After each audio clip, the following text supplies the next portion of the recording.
कमान है, वो जो तलवारें हैं, वो जो बम बारूद हैं, वो जो शराब की बोतलें हैं, वो जो ट्रैक्टर हैं, रेड़े हैं, जो भी उन्होंने वो उन्हें वहीं खड़ा कर दो बॉर्डर पे, पैदल पार करो, तलाशी दो अपनी के कोई गलत चीज तो लेके नहीं आ रहे। समझ गए? देश आज ये इतना इंडिया तरक्की कर रहा है, हर जगह हमारी इज्जत है, हर जगह इज्जत है। ठीक है, आने वाले कल ये राहुल आ जाएगा, फिर भिखारी हो जाएगा, फिर लोग हम पे अटैक करेंगे, फिर लोग हमें मारेंगे।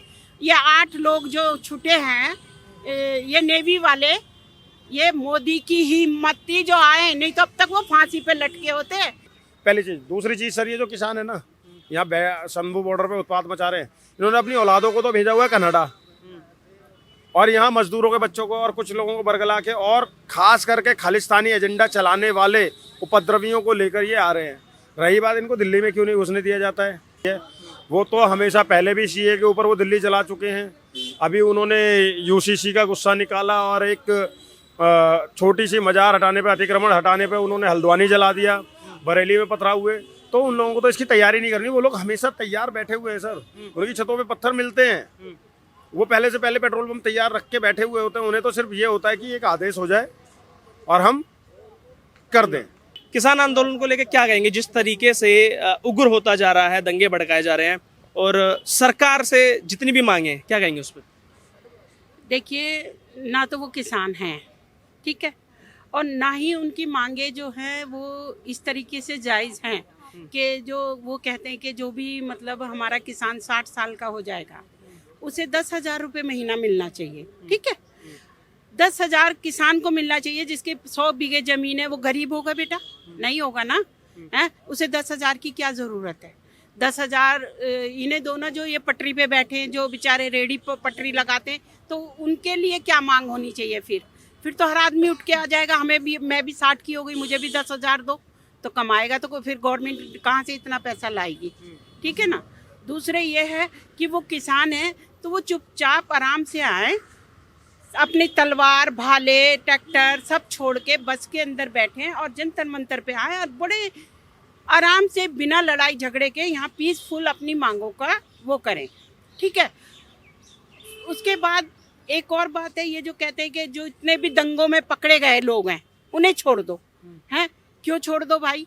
वो दुनिया का कत्लेआम करें या पब्लिक को मार दें, किसी के बच्चे को मार दें, किसी का संसद में घुस के वो कूद के बम बारूद फोड़ दें, उन्हें छोड़ दें? उन्हें क्या कहोगे आप? उग्रवादी? क्या मैं क्यों नहीं घुस जाती संसद में? क्यों नहीं घुस जाती? साजिश ही तो होगी, किसी के कहने से तो घुसे होंगे वो भी। तो ये जो किसान आंदोलन है, ये किसान आंदोलन नहीं है, ये खालिस्तानी लोग हैं।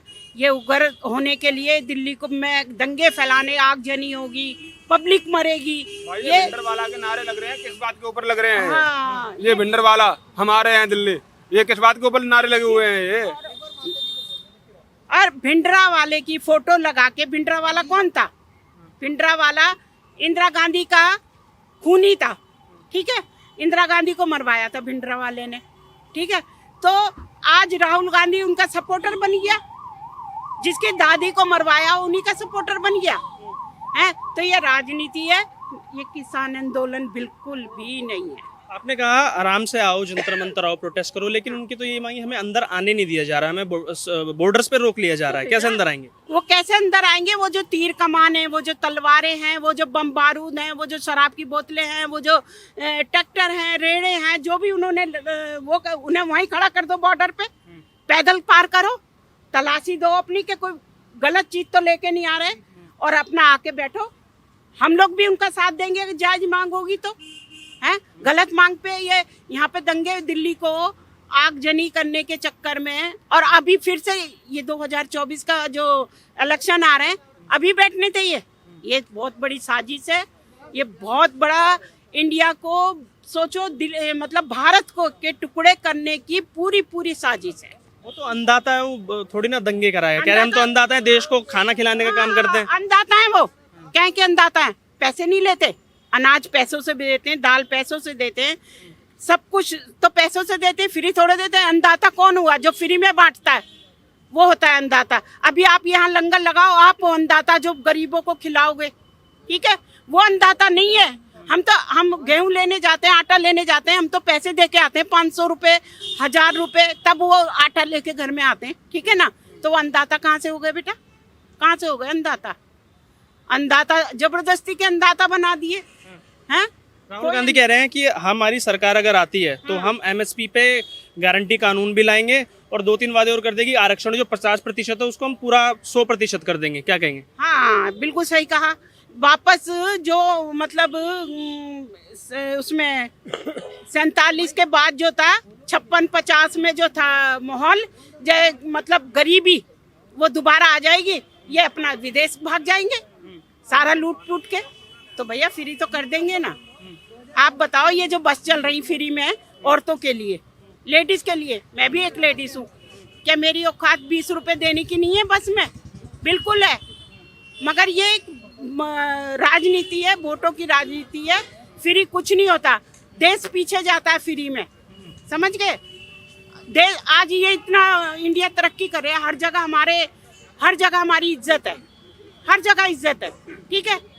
आने वाले कल ये राहुल आ जाएगा, फिर भिखारी हो जाएगा, फिर लोग हम पे अटैक करेंगे, फिर लोग हमें मारेंगे। ये 8 लोग जो छूटे हैं, ये नेवी वाले, ये मोदी की ही हिम्मत थी जो आए, नहीं तो अब तक वो फांसी पे लटके होते। आज देखो ना उनका परिवार कितना खुश होगा। उनके परिवार के दिल से जाके पूछो, जो जिनका वो बेटे होंगे, जिनके वो पति पापा जो भी होंगे, वो उनके घर से जाके पूछो कि तुम्हें कैसा लगा, तुम्हारा बंदा घर वापस लौट के आया।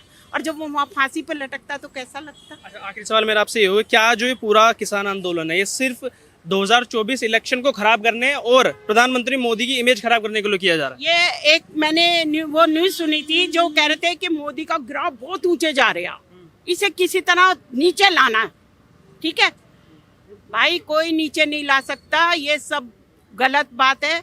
मोदी के साथ बच्चा बच्चा है, बच्चा बच्चा मोदी का गुणगान गाता है, बच्चा बच्चा।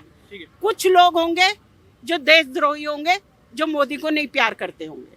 चलिए भैया, मैं आपसे जानना चाहूंगा, जिस तरीके से बॉर्डर पे एक पोस्टर भी लगाया गया है कि we are farmers, we are not terrorist, और भिंडरावाला को लेकर जो बार बार नाम आ रहा है, और किसानों से जो कल वार्ता हुई है, 4 और फसलों को एमएसपी देने के लिए तैयार हो गई है सरकार, तो क्या अब किसानों को मान लेना चाहिए और घर वापसी करनी चाहिए?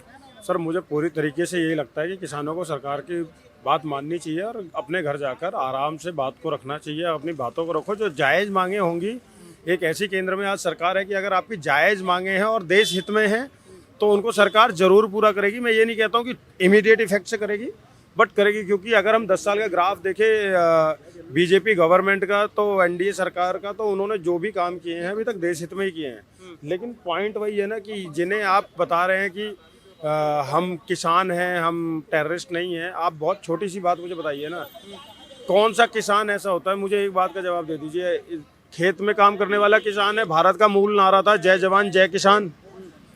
आज वो किसान जवानों को मार रहे हैं, जवानों पे पथराव कर रहे हैं। हरियाणा पुलिस के आपने देखा होगा, एक पुलिस वाले को ट्रैक्टर से रौंद दिया गया 50 मीटर तक। क्या कोई किसान, ये जवान जो है ये किसानों के ही तो बेटे हैं। कोई पूंजीपति का बेटा थोड़ा ही जवान बनता है, कोई पूंजीपति का बेटा थोड़ा ही पुलिस में आता है, फौज में आता है और इनमें आता है, नहीं ना। ये किसानों के ही, मजदूरों के ही बच्चे आगे बढ़ने के लिए और अपना वो करके कहीं देश की सेवा में, कोई पुलिस वाला बन रहा है, कोई सेना में जा रहा है, कोई बीएसएफ में जा रहा है। तो किसान क्या, आपके कोई भी माता पिता अपनी औलाद पे ऐसे पथराव करेगा क्या? उसकी जान लेगा क्या? तो एक तो ये प्रूव होता है कि ये लोग बिल्कुल भी किसान नहीं है, पहली चीज़। दूसरी चीज़ सर, ये जो किसान है ना, यहाँ संभू बॉर्डर पे उत्पात मचा रहे हैं। इन्होंने अपनी औलादों को तो भेजा हुआ है कनाडा, और यहाँ मजदूरों के बच्चों को और कुछ लोगों को बरगला के, और ख़ास करके खालिस्तानी एजेंडा चलाने वाले उपद्रवियों को लेकर ये आ रहे हैं। रही बात, इनको दिल्ली में क्यों नहीं घुसने दिया जाता है? एक बार दिल्ली में घुसा कर देख लिया, भाई साहब लाल किले पे चढ़ गए, इन्होंने तिरंगा फेंक दिया देश का। देश की शान हमारा तिरंगा, उसको पैरों से रौंद दिया दीप सिद्धू ने। और फिर उसके बाद में ये सारे विपक्षी इनके साथ खड़े हो जाते हैं, चाहे वो केजरीवाल हो, चाहे वो राहुल गांधी हो, चाहे जितने भी वामपंथी और विपक्षी मिलेंगे इन लोगों के साथ, जितने भी देश तोड़ने वाले एजेंडे वाले लोग हैं, उनके साथ विपक्ष हमारा खड़ा हो जाता है मजबूती के साथ में। तो ये कहीं से भी किसान तो नहीं है, ये सिर्फ खालिस्तानी एजेंडा चलाने वाले मेरी नज़र में आतंकवादी हैं। अच्छा, जिस तरीके से उनकी जो 10-12 तकरीबन मांगे हैं, उसमें से एक मुख्य है एमएसपी पर गारंटी कानून, दूसरा 60 साल से ऊपर के जितने भी किसान मजदूर है उसको 10,000 रुपये पेंशन, उसके अलावा जो लखीमपुर खीरी को लेके हुआ था उसमें कह रहे हैं कि जो दोषी हैं उनको जल्दी से जल्दी सजा दी जाए। तो क्या आज अगर किसान ऐसे कर रहा है, सीए को लेकर आए दिन बात होती रहती है कि जैसे किसान आंदोलन, किसान बिल आए थे तो वो वापस लिए गए, अब सीए को लेकर भी अमित शाह ने कहा है कि बहुत जल्दी लोकसभा चुनाव से पहले वो इम्प्लीमेंट कर दिया जाएगा। तो क्या दूसरा धर्म जो है वो भी इसी तरीके का एक प्रोटेस्ट करने की तैयारी में लग रहा है आपको? और क्या देश का माहौल जो है वो और ज़्यादा बिगड़ेगा अगर सीए आ जाता है इलेक्शन से पहले? सर पहले तो मैं आपका पत्रकार महोदय आपके वर्ड को चेंज करूंगा। प्रोटेस्ट एक चीज़ होती है और दंगा आगजनी दूसरी चीज़ होती है। और जो भी ये लोग कर रहे हैं इसे प्रोटेस्ट नहीं कहा जाता है। प्रोटेस्ट शांतिपूर्ण तरीके से होता है। और जो ये लोग कर रहे हैं तोड़ फोड़ मचाना, आगजनी करना, और जिस समुदाय की आपने बात करी है वो तो हमेशा पहले भी सीए के ऊपर वो दिल्ली जला चुके हैं। अभी उन्होंने यूसीसी का गुस्सा निकाला और एक छोटी सी मजार हटाने पे, अतिक्रमण हटाने पे उन्होंने हल्द्वानी जला दिया, बरेली में पथराव हुए। तो उन लोगों को तो इसकी तैयारी नहीं करनी। वो लोग हमेशा तैयार बैठे हुए हैं सर। उनकी छतों पे पत्थर मिलते हैं, वो पहले से पहले पेट्रोल पंप तैयार रख के बैठे हुए होते हैं। उन्हें तो सिर्फ ये होता है कि एक आदेश हो जाए और हम कर दें। तो देखिए प्रोटेस्ट में और दंगे में हमें फ़र्क समझना पड़ेगा। प्रोटेस्ट किसी को भी करना है ना, प्रोटेस्ट का अधिकार है सबको, संविधान में सबको अधिकार है। और हम एक संवैधानिक देश में, लोकतंत्र हमारे देश का बहुत मजबूत लोकतंत्र है, इसमें सभी को अधिकार है प्रोटेस्ट करने का। लेकिन प्रोटेस्ट का तरीका अलग होता है। जब आप आकर आगजनी करोगे, पथराव करोगे, पुलिस को मारोगे, आम जनता को मारोगे, उसे आप प्लीज़ प्रोटेस्ट ना कहें, उसे सीधे सीधे कहें दंगा, उसे सीधे सीधे कहें साजिशन दंगा, आतंकवादी घटनाएं। इस तरीके से उसको देखा जाना चाहिए। अच्छा आखिरी सवाल, क्या 2024 के चुनाव में फर्क डाल पाएगा, इम्पैक्ट डाल पाएगा? जिस तरीके से जो वीडियोस निकल के आ रहे हैं कि मोदी का ग्राफ बहुत ऊपर चला गया है, नीचे लाना है हमें, क्या 2024 के चुनाव में ये फर्क डाल पाएगा? सर देखो, एक छोटा सा आंदोलन मोदी के ग्राफ को कभी नीचे नहीं कर पाएगा, क्योंकि नरेंद्र मोदी कोई एक छुटभैया नेता नहीं है। और ना ही नरेंद्र मोदी को कोई जबरदस्ती प्रोजेक्ट करने की कोशिश की जा रही है, जैसे कि राहुल गांधी को करने की कोशिश की जा रही है। नरेंद्र मोदी अपने आप में एक वो ब्रांड है जो ना सिर्फ हिंदुस्तान में आज ग्लोबल लीडर के तौर पर नंबर 1 पे हैं। आप अगर देखेंगे ग्लोबली नरेंद्र मोदी सबसे शक्तिशाली नेताओं में नंबर 1 पर हैं। तो नरेंद्र मोदी की लोकप्रियता भारत में ही नहीं है, तो उससे नरेंद्र मोदी के ग्राफ पे कोई फर्क नहीं पड़ेगा, पहली चीज़। दूसरी चीज़, अब हिंदुस्तान की अगर मैं बात करूं भारत की, तो यहाँ पर नरेंद्र मोदी लोगों के दिलों में बस चुके हैं, जिसे कहते हैं हार्डकोर दिल में बस जाना। और कोई अगर आपके दिल में बस गया है ना सर, तो उसको इतनी आसानी से तो आप झूठे प्रोपेगेंडा के साथ नहीं निकाल सकते हैं। तो नरेंद्र मोदी के साथ हिंदुस्तान की जनता है। इस बार मैं बार बार बोल रहा हूँ 400 पार है, 400 पार है और 400 पार है, डंके की चोट पे 400 पार है एनडीए। ये आप भी देख लीजिएगा, चुनाव के बाद हम यहीं मिलेंगे और मैं आपको लड्डू खिला रहा हूँ। चलिए भैया, बहुत बहुत धन्यवाद।